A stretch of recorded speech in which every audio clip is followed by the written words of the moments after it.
Hey friends, I'm Kevin. Let's talk about queer stuff in Jesus and those two cities in the Old Testament that people just love to talk about, Sodom and Gomorrah.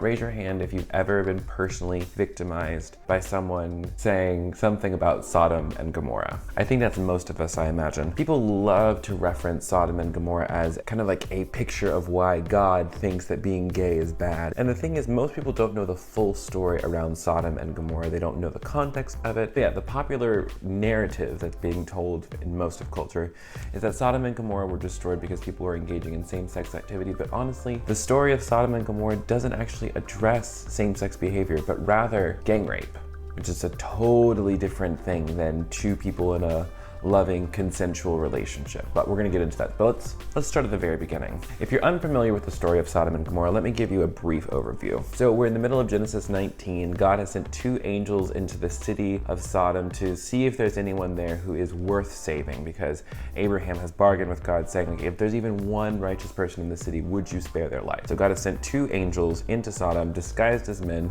to see if there's anyone there, and there's this man named Lot. Lot takes these two angels into the protection of his home, and the men of the city, who find out that there's strangers lurking about, say, let those men come out here to us so we can have sex with them. And Lot, knowing that that would be incredibly dishonoring for these two people he thinks are men, says, no, you should take my daughters instead, which is totally, effed up, but that's a whole nother question for a whole nother time. While these men are trying to break into Lot's house to take these two angels who are disguised as men out of the house and more than likely rape them, they're struck with blindness and they can't find the door, which is pretty dope if you ask me, as far as like flexing some divine muscles. But again, that's not the point of the story that we should be focusing on. The angels tell Lot that the city's about to be destroyed and he needs to get out with his family, and so they do, and they're running away from the city as fire and brimstone are coming down and destroying Sodom and Gomorrah. So let's focus for a second on the why. Like, why were these cities under judgment? It's important to note firstly that these cities were already under judgment. It wasn't because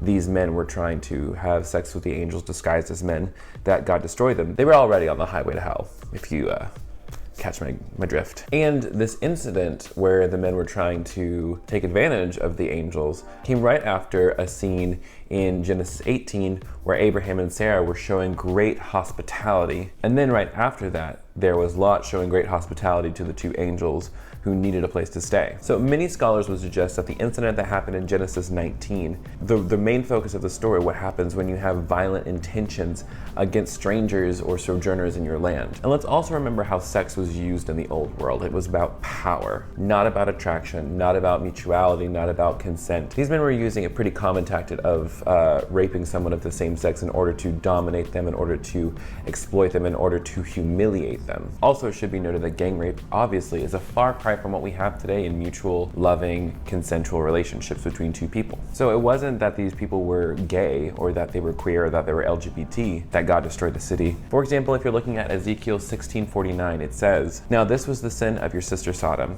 She and her daughters were arrogant, overfed, and unconcerned. They did not help the poor or the needy." So really, it had nothing to do with sex. It was about the fact that they had power and it was unevenly distributed, and there was a class of people who were either dominating or taking advantage of another class of poorer individuals. There's actually over 20 references to Sodom and Gomorrah in the Old Testament, and only 2 of them are mentioning any sort of sexual sin. If we keep going into Ezekiel 16:50, it says that Sodom and Gomorrah were haughty. This quote, "They did an abomination before me, so I removed them when I saw it." And the word abomination here is actually the Hebrew word, is it toeva? All my Hebrew scholar friends out there, if I got that wrong, I apologize. And that same word, toeva, is used 117 times in the Old Testament to refer to a bunch of different things that are detestable. And 111 of those times that word is used, they're not talking about same-sex behavior. They're talking about things like eating shellfish, planting 2 different crops next to each other, wearing mixed textile garments. And in the New Testament, we can look at 2 different references that are talking about Sodom and Gomorrah.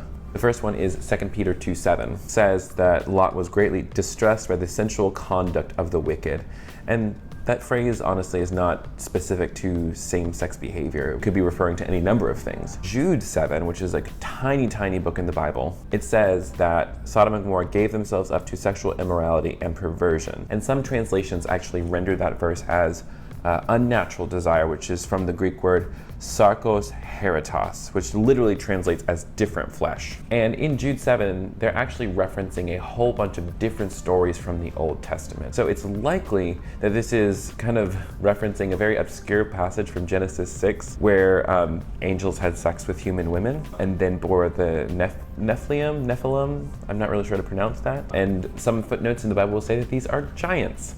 So that's pretty crazy if you ask me. But yeah, go check that out. But again, Jude 7 probably isn't referencing same-sex behavior, but just sort of a odd, obscure reference to angels having sex with humans. So this is the question that I had when I first was researching all this and learning about this, is how did we start to associate the story of Sodom and Gomorrah's destruction with same-sex behavior? Historically speaking, Jewish writings are continually referencing the inhumane behavior of the people of Sodom and Gomorrah. Isaiah 1 is pointing to the oppression of marginalized groups, murder and theft. Jeremiah 23 is linking their sin to adultery, to idolatry, to abuses of power. Amos 4 and Zephaniah 2, they talk about the sin of Sodom and Gomorrah as oppression of the poor, being prideful and making a mockery of God. And other Jewish writings like the book of Sirach in chapter 16 said it was due to their arrogance. The book of Wisdom, chapter 19, says that they were punished for having received strangers with hostility. It actually wasn't until the writings of Philo in the 1st century that we ever associated same-sex behavior with the story of Sodom and Gomorrah. And it didn't actually become popular in Christianity to read the story of Sodom and Gomorrah with that lens until Augustine in the 5th century. Which just goes to show you that all of your faves are problematic, probably. And what about the term sodomy? Well, that actually wasn't coined until the 11th century, and it was used to refer to anything that was non-procreative sex, whether it was between two people of the same sex or a man and a woman who were just having sex and not making a baby with it. So just to recap all of this, the story of Sodom and Gomorrah, as read by the earliest Christians, weren't reading it as same-sex behavior, especially not in the terms of how we think of same-sex relationships today. The earliest Christians read this as a parable of what happens to a people when you mistreat people, when you're inhospitable towards outsiders, when you are arrogant, when you commit violence against another person. And honestly, the story in the incident in Genesis 19 is addressing gang rape, not a consensual, loving relationship between two people. In fact, the Bible never teaches that same-sex behavior was ever part of the sin of Sodom and Gomorrah. Thank you so much for watching this video. If you liked it, go ahead and like, share, and subscribe. If you want to watch the rest of this series, there's going to be a link somewhere in this little box right here. If you want to connect with me, I'm on all the social media. I have a blog, I have a podcast, and I'd love for you to contribute to creating more videos like this by supporting this work financially through Patreon. All of those links are below, and leave me a comment. What are some things that you need to know about and how to talk about the Bible and LGBT inclusion? How are you liking these videos? How are you feeling? Comment below. I'm standing by. I'll talk to you guys soon. Thank you so much for watching. Bye.